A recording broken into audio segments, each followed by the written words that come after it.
Welcome everybody to this episode of the UFOcast. We are doing episode 13, Close Up. Episode 13, Michael, we are halfway through. Halfway? It's the halfway point. It's all going to be alright.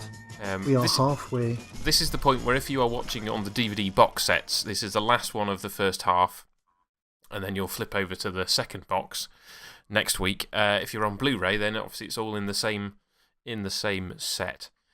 Michael, do you have a synopsis for this episode for us? You know what, I do, and the synopsis probably says more than I think we'll be saying, so let's go with that. Right. Can I just say, before we go anywhere, this, for the longest time, was the only episode of UFO I'd actually seen.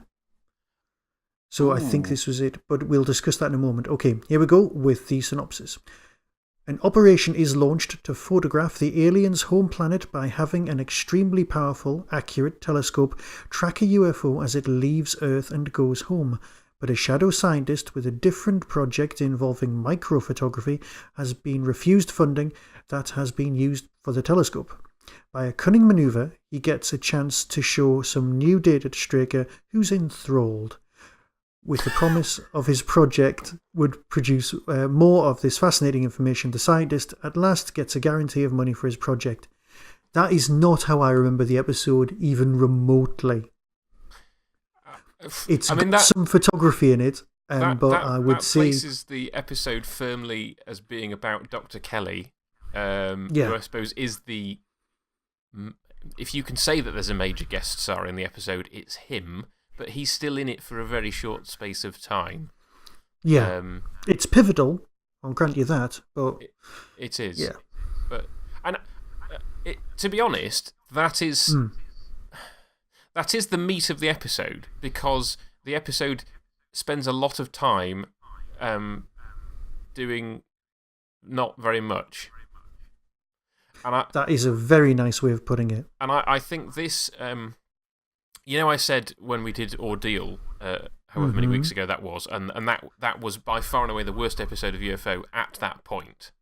And I said that it would take some beating. Has it been beaten? No, not quite, but this certainly ties at the bottom of the rankings for me. Right. Because it's very, very dull. Now, for those listeners out there who despise any Doctor Who references, I'm just going to say, so is this Time Lash? Well, it's funny you should say that. Time Lash, but we'll get back to you on that one. Well, it's funny you should say that, because obviously, A, there is an episode of UFO called Time Lash, and Indeed. B, when we get to Doctor Who Watch at the end of the episode, there is an actor in this who is in Time Lash. You see. That's a spoiler for you, Michael. It's not just a spoiler, I can tell you that I didn't spot them. You didn't spot him. Well, I think the Doctor Who's Time Lash is bad for other reasons. Yes. This is bad just because it's... Is it because it's disappointing? I don't think it's disappointing. I think... So, I had a quick scan back through it before we watched the episode. Again, as we said about last time, Court Martial was very... There wasn't much UFO stuff going on. Yes. But that was a sort of middling, perfectly good episode. In this... Although ostensibly it's much more about a UFO-y plot, the aliens are barely in it. I mean, in terms of... I mean, you don't see any aliens. The UFO is barely in it. And it's all about, as your synopsis said, it's all about that, well, Straker's going to blow all this money doing this big project, and then Kelly wants to kind of get into photographing microscopic stuff, which is fascinating, and obviously was one of those areas that UFO was kind of predicting the future, because clearly there have been massive developments scientifically in how small we can see, and we know so much more about what's going on at the small level, and that's amazing. But this episode is still very dull, because it's not really about that. Right. Now, as everyone's aware, that we are here to praise, not to bury, but... And this episode, in all fairness, does look fantastic. It's got some of the best model stuff. There's stuff with skydivers skimming across the surface, which just looks brilliant. There's the satellite in space, which is even better than than the stuff that we saw on Operation Cleanup, whatever it was called. One thing that the Anderson companies do really well is scale water shots, and there's some lovely stuff with Skydiver all the time. I can't tell you how great that is. It just makes me so happy. I totally agree with you that it looks lovely, and that Skydiver shot is brilliant. And it's just a shame that that all this stuff is not being used in the service of a more interesting story. Well, I think you're completely right. I've got nothing else to say about that, because you kind of it starts. It's got a middle. It's end. I mean, there is, It's what can you say? I mean, the thing is, right. The guy's got his photography project, and which is fine, but it's his own home stuff. It doesn't have anything to do with let's find some aliens, right? Clearly, the guy is an optical, expert. That's why he's working at Shadow on the equipment. Yep. But his own project, he wants to. Why is he asking these space people for a funding for his "let's look at small things close up" thing? He's clearly asking the wrong people. Right? It's like going to the lottery funding and just having completely the wrong forms. He's asking the wrong people for a grant. What? Or not? I mean, am I wrong? I don't know. I mean, NASA, there have been all sorts of interesting spin-offs from NASA that are not related to space. So yeah. I would say that that I wouldn't necessarily criticize it for that. And you there's a modern trend, isn't there, with certain companies. I think Google does this, where you allow your employees free reign. Research for research's sake, yes, which is an open mindset, which is exactly what we're trying to instill in everyone these days. Yes, but the guy demonstrates a closed mindset by just going, I'm not going to get my funding then, no. And also bringing up Google. I mean, let's face it, the entire storyline is Google Earth. They're developing a series of massive satellites that can take photographs, basically spy satellites that can take photographs, which are mechanical photographs, which are transported as data. I mean, that's all really impressive stuff for the time, because 3-4 years later, Voyager was sent into space with almost exactly the same setup with CCD chips inside, which they've managed to augment as time's gone by, because they've got those rather than an optical system. So it is, cutting edge sci-fi, but it's cutting edge sci-fi that's kind of been shoehorned into stuff. So, yeah, all right. Well, and I think you have a point that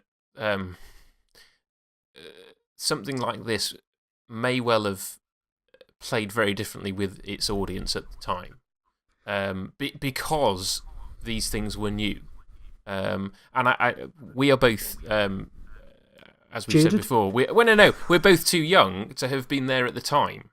Yes. And so to us, microscope photography and pictures of Earth from space are not at all amazing. There is every day to us as tablets and computers are to my daughter. Exactly, I was going to say that scene near the beginning when they are getting the pictures back out of the machine, and the way that Straker and Freeman are responding to them. It's just laughable to us, because we're just like, what's so amazing about this? But if that's the first time that you've seen that stuff, then yes, this is fascinating stuff. And so I can see that as a piece of its time, it's probably a much more successful episode than it is for us. But I think the episode shows up the weaknesses of how TV was made at the time, because that slow pace, which I appreciate in many other episodes of UFO, really, really drags here, because it's showing the audience stuff that they've not seen before, so it's fascinating to them, but for us it's quite boring. Yeah, that's true. I mean, there are some, like most things, there are moments worthy of comment, and there are moments where you're just kind of a bit cringy in this as well. I mean, the one I've written notes on is when Straker's on the moon, and he's chatting to Ellis, and he's telling her that she's doing a great job, which is brilliant. It's like, yep, you're in charge, you're doing a great job, but then he spoils it by going, "You're doing a man's job," and it started so well. Well, it's like, no. Ooh. Have you read the Bentley book on this episode? Not yet, no, because I'm trying to come to this a bit more afresh, but and also I didn't have the chance. Right. Well, I mean, this is the point, because you brought it up. This is the point to interject with that, and there was more of that stuff in the episode. More? Right, yes. Okay. There was a whole kind of series of scenes that I think they were filmed, and the scripts for them are in the back of the book if you're interested.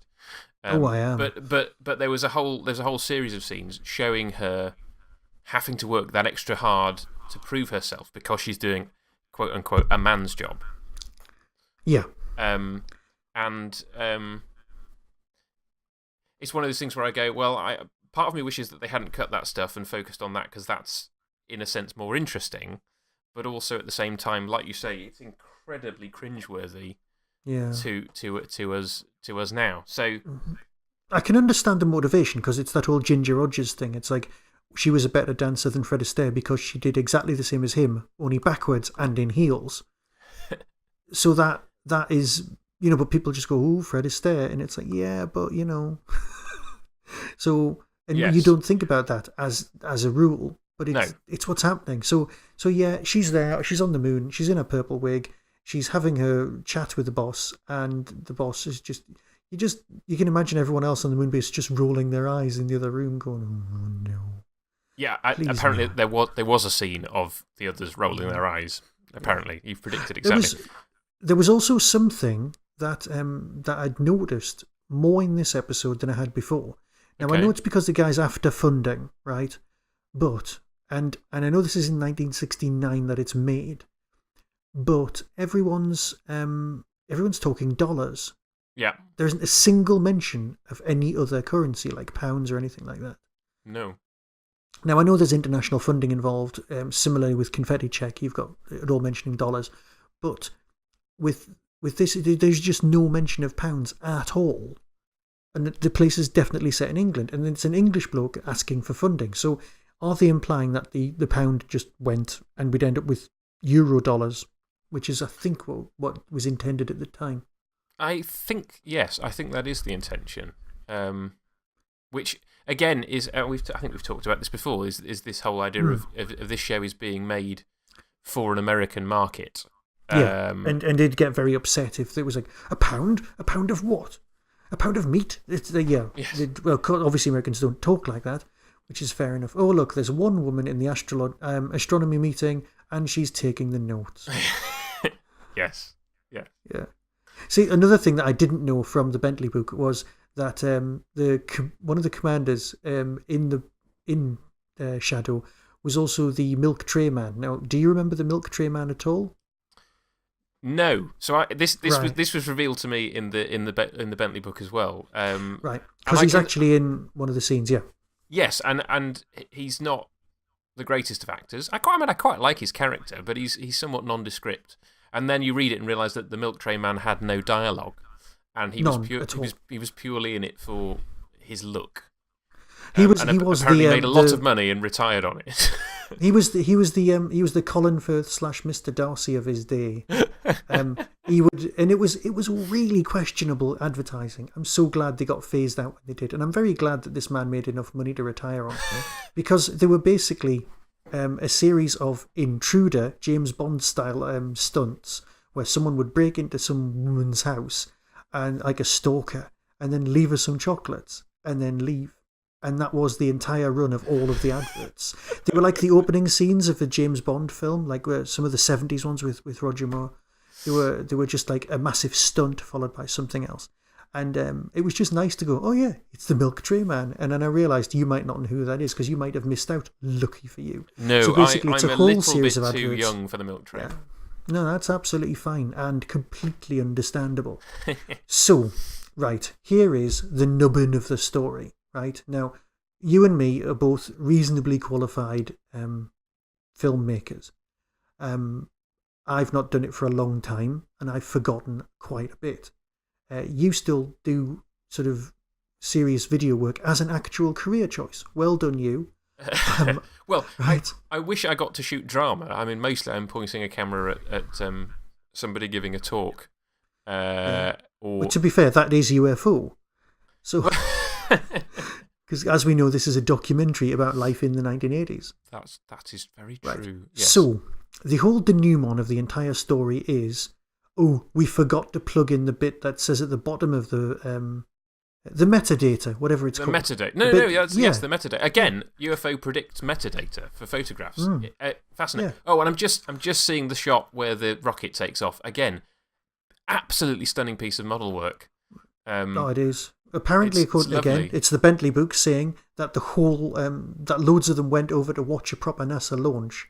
Can you imagine? Like, there'd be a load of people standing there going, right, we're going to watch this NASA launch. It's fantastic. And then there's a load of effects people in the corner going, right, count how many struts that's got. Make a note, quick. Because you know what model makers are like.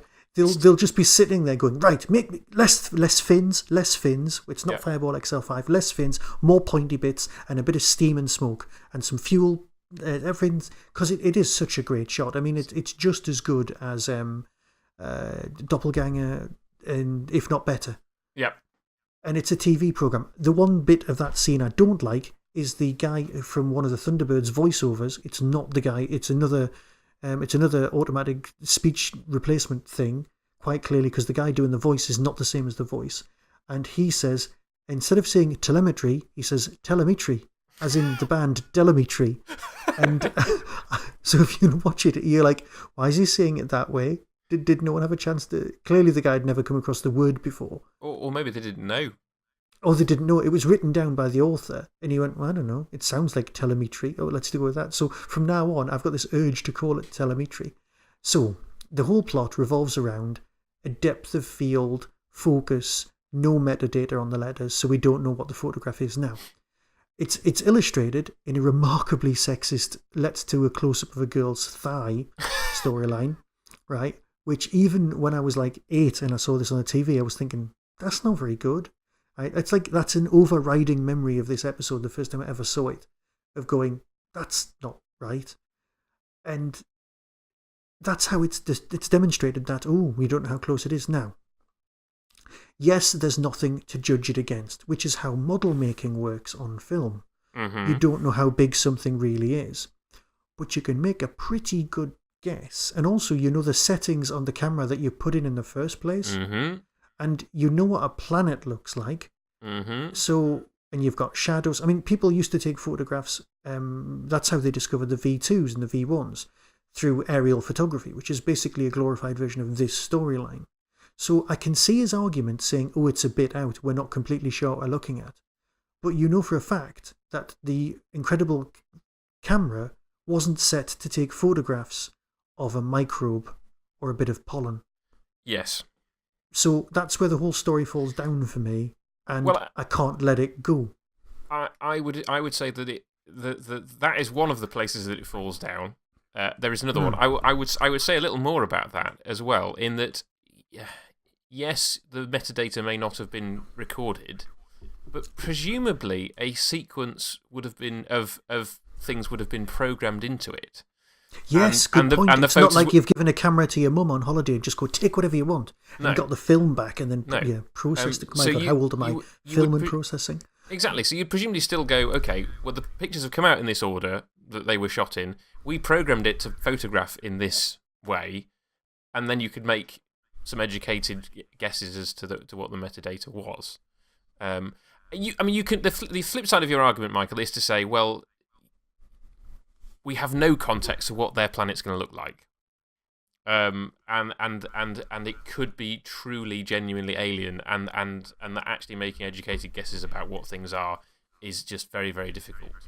But I agree, it falls down. But the bigger issue is just, how has Earth suddenly got something that can go fast enough to follow a UFO? And secondly, why doesn't the UFO shoot it down? That is, I hadn't even thought of that last one. The first one, I had some sort of slipstreamy thing involved in my head. Yeah. But you're completely right. In fact, no, I remember thinking at the time, yeah, because they're meant to go percentages of the speed of light, and we don't have anything even remotely that fast. No. And it just kind of, because I was thinking, oh, we know what direction it's gone in. It can just trundle behind. And I had images of it arriving 30 years' time. Yes, exactly. But it takes a few months, and you see that shot as it approaches the planet with the music from Stingray, which is slightly weird.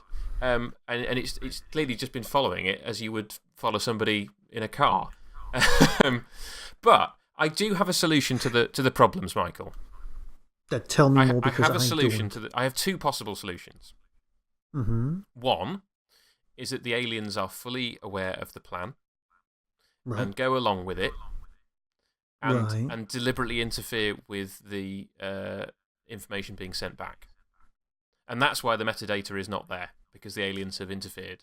They plug their own USB leads in, or they radio. So that's one possible solution. The other solution, which is a little bit more devious, is that Kelly deliberately sabotaged it. I think that's implied in the narrative. And so if you take either of those as possible explanations, then the story makes a little bit more sense. And I think you're right. There's an implication. If it's a 4-month journey, then the implication that is that it's Mars. And also, surely they know where the signals are coming from, so they'd be able to at least know where the alien planet was. I don't know whether they've ever...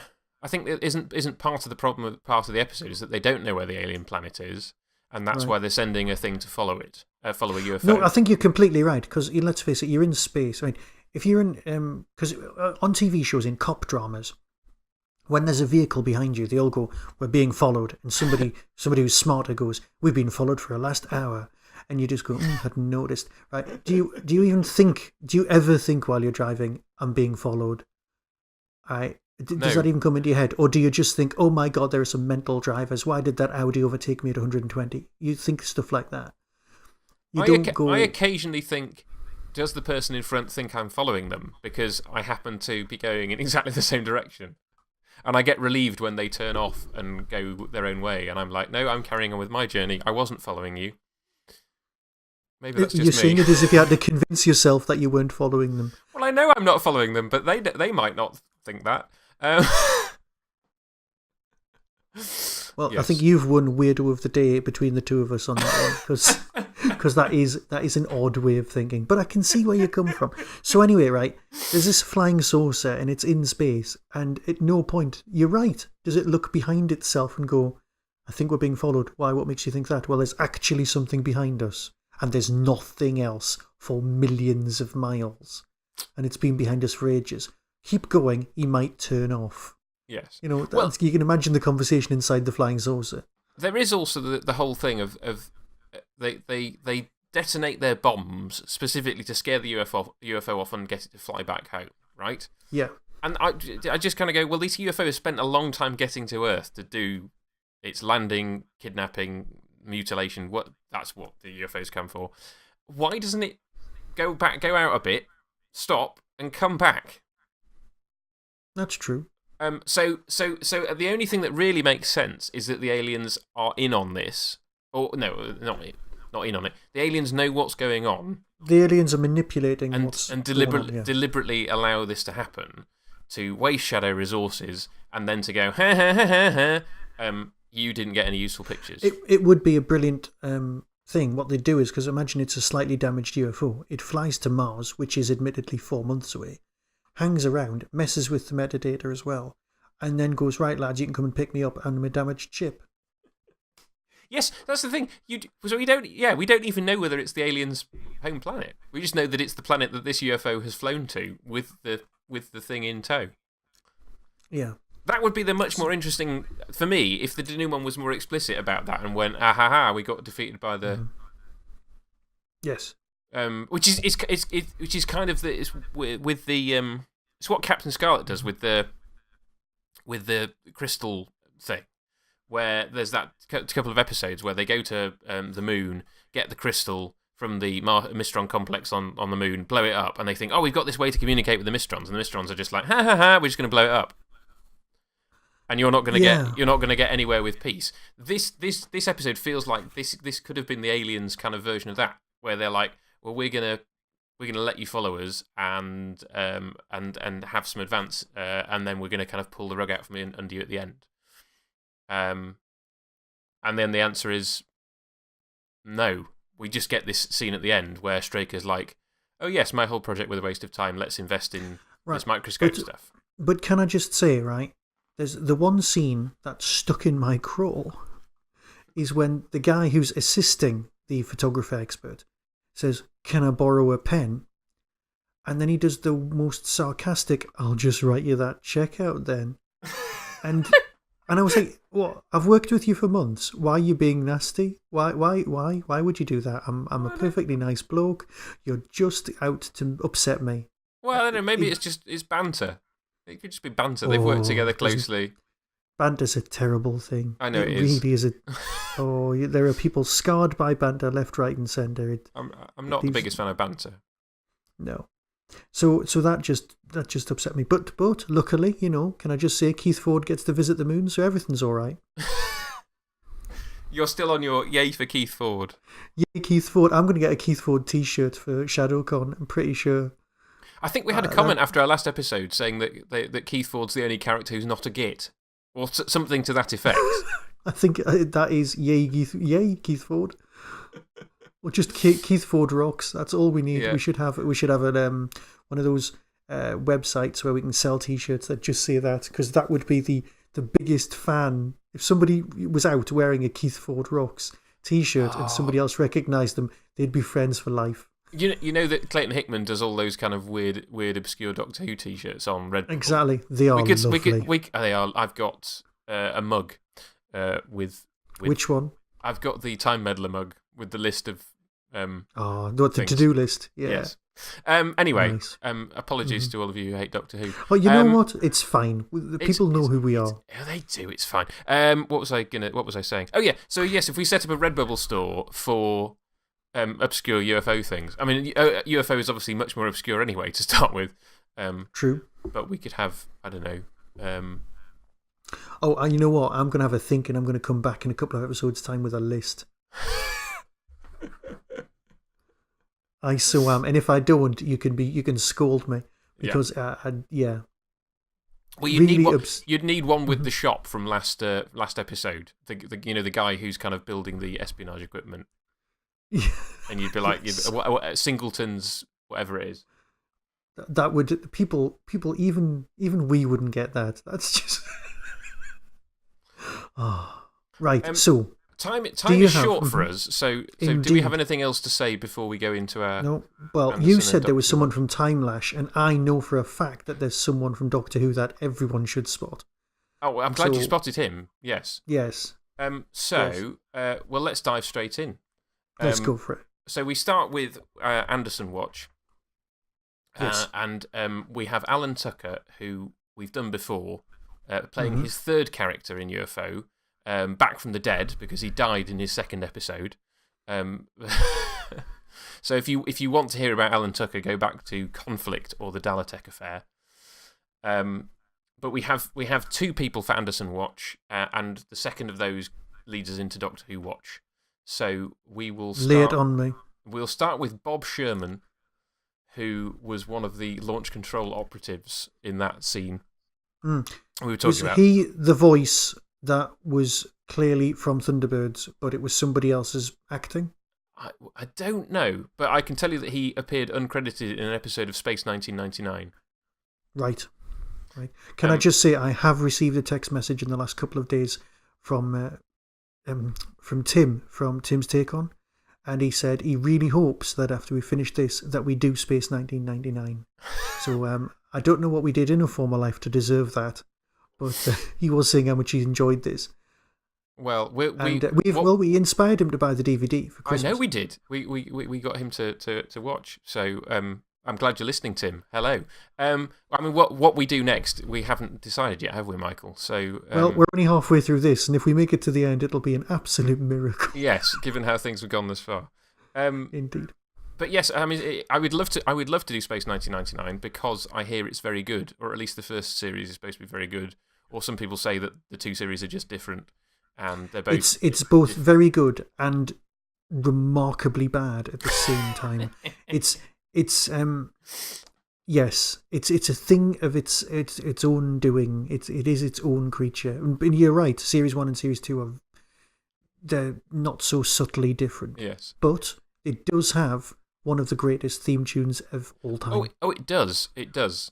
Oh, and by the way, I've just got to the scene in the episode where they're playing battleships in space. Oh, yeah.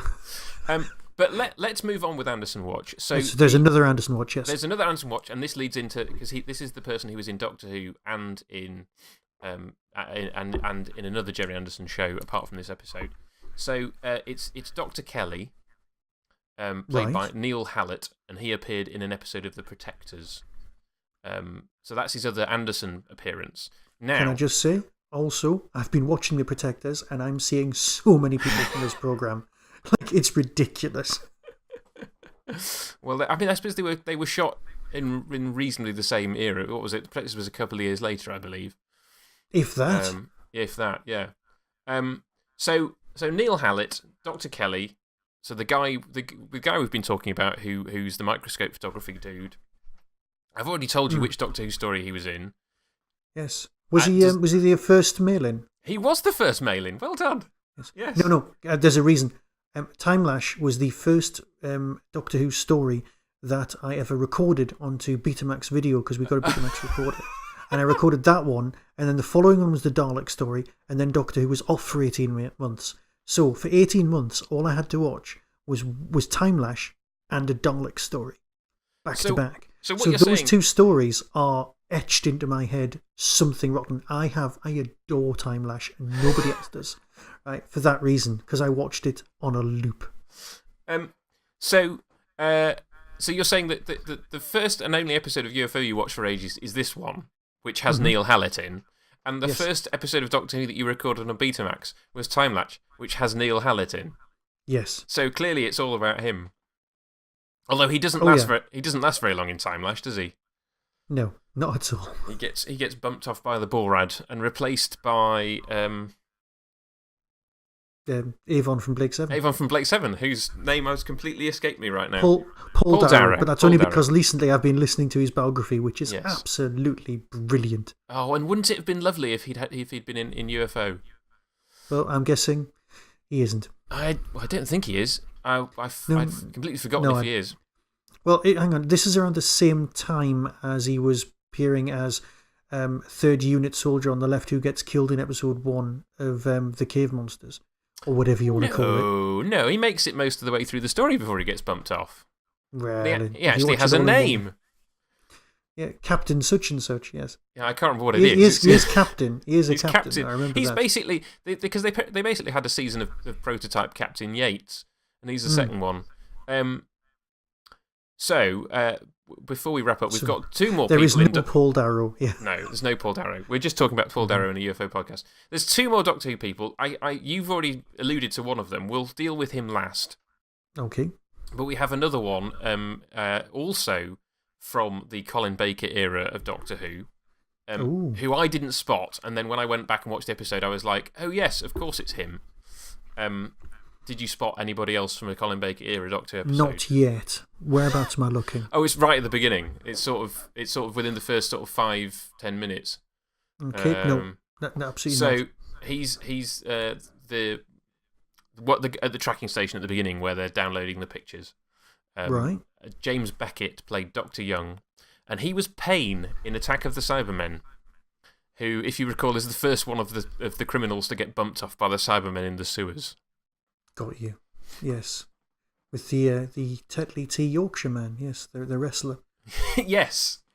Who makes it most of the way through the story before getting electrocuted by a cyber door. Which, to be fair, is pretty impressive for that story. Just surviving to the end. Yeah, but they're so close. It's so depressing. Anyway, we're not here to talk about Attack of the Cybermen. We are here to talk about. Go on. What? UFO? Yeah. Give us. I know, because I know you spotted him. Give It's us a Mr. final Doctor Who Levine. person. Yes. It's John Benton, Sergeant John Benton. Who we've both met, I believe. I mean, I've met him. Have you met him? We certainly have. Yes. Yes, and he was exceptionally entertaining. That's one way of putting it. He is. Have you read The Adventures of the Wife in Space, where he gets a pint spilled over him? I have that book, so I must have read. Yes, I must have read indeed. that at some point. Yeah. So for those the uninitiated, who is John Levine? Who is he in this episode, and why should we know him from Doctor Who? Right. John Levine in this episode is one of the Moonbase pilots. In Doctor Who, he was originally a Yeti. Yes. And everyone on the crew liked him. So they invited him back to play any part that demanded somebody tall. He was basically in unit as a sergeant and as one of the characters everyone can relate to because he's working class, apparently, despite his RP accent. And he was basically a fixture, but he was always just called Benton. He wasn't called John Benton, I think, until some spin-off media, and then eventually they've called him that in the Big Finish unit stuff. And he's back playing good old Benton. He did one standalone story, which he didn't personally enjoy doing, but they've invited him back and he does the group ones. And you can tell the bit where he's being John Levine and where he crosses over into being Benton. You can kind of... He might not be the world's greatest actor, but he is one of the world's most beloved actors, and that's different. And Benton is one of my favourite Doctor Who characters of ever. Ever, yeah. I know, and I feel the same way. And then you meet John Levine, and he is how to describe John Levine? He is a force to be reckoned with. I was going to say force of nature. He's for character wise, I'd say he's up there with Brian Blessed for someone you should meet. Yes, and you have to meet him to believe what he's like. And there is the fascinating documentary with Toby Haydock on exactly what I was about to mention. I believe totally go with is it the Claws of Axos DVD? Yes. Which is fascinating. I would love to see what was left on the cutting room floor. Or rather, I probably wouldn't. Yeah. And I'd like to see a return. Yeah, you'd like to see him back in Doctor Who. I'd like to see him back in Doctor Who. I mean, when I listened to the last Unit Big Finish box set with him in, I smiled all the way through that. It was just lovely, and hearing him and the new Unit crew, with Osgood and just all of them was just bliss. It was fan service, I'll grant you that. But you know what? When you know you're being serviced well, you don't mind. Very true. I need to leave it there. I really do. But yeah. So anyway, we all adore, love, and respect the man. And if ever anybody out there gets a chance to, right, I've just my episode's on play and it's on a loop, and the spaceship is now following the tracking telescope has just lit up a very small firework, and it is pursuing at the speed of a very, very slow thing. And the UFO's just shot across the screen. It's not going to be able to go. There's a thing about travelling in space in arcs. Do you know about this one? Because full of people that need to be defrosted in several thousand years. No, I know. You mean ARC? Yes. Arc. In the shape an arc. Yes. Because you can't travel in a straight line. Because you can aim at something, but you always veer off slightly. So if you're going from A to B, and B is a very big distance, you have to go from A to a little bit further along, and then work out where you are, and then recalibrate your things, and then target yourself again, and then start again. And you keep travelling in curves so that you eventually get there. Yes, you have to aim at where the thing is going to be when you get to it, not where it is right now. Yeah, but also so it's the act of trying snooker. To travel in a straight line. It's less snooker and more crown green bowls. Well, I think that's the possible. That is the English space agency's definition there. That is why we, the British, should go into space. We have this wonderful book for my daughter called General Relativity for Babies, which I read to her at bedtime reasonably frequently. And it has this whole thing about this is mass, this is flat space, this is a particle. It's trying to go here in a straight line across the space, and it's like it can't go in this way. It has to go the shortest distance through curved space, and so it has to travel in a curve through the space-time plane. And I don't understand it, and I'm trying to. I don't understand the baby level of it. I sort of vaguely understand the baby level of it. Anyway, that was an interesting digression. Not really, because no, I'm saying it was indeed, because I was just thinking that sounds like a fantastic book, and I wish I had a copy. I would like to suggest that because I know your child's a lot younger than mine, but there's a picture book called Earth to Stella, and it was one of our favourites when she was a lot younger, and it's a picture book, but it's about a dad reading a sci-fi story to his daughter, and he falls asleep instead. But I won't spoil it. But in that story, there is a Thunderbird 2 on the shelf. Ah. In the small drawing, because the girl is a huge sci-fi fan, and it's just really nice to see. So, as fathers of daughters, we are constantly on the lookout for ways to indoctrinate them. Yes, I mean, or is that just me? Mine has already seen a few episodes of UFO with me. I mean, I don't think she's taken much in. She's seen the first half hour of Star Wars. I haven't got any further. Which mine only saw this year. Well, and she's 9. Well, I mean, again, I will introduce her to it at some point when she can appreciate it. Because right now she hasn't got a clue. I think we should we wrap up at this point? I think we should, because I'm sure there's more. You know what? I have nothing more I needed to say about Close Up. Okay. Well, we've got through almost 45 minutes of recording time. I think we did all right in the end.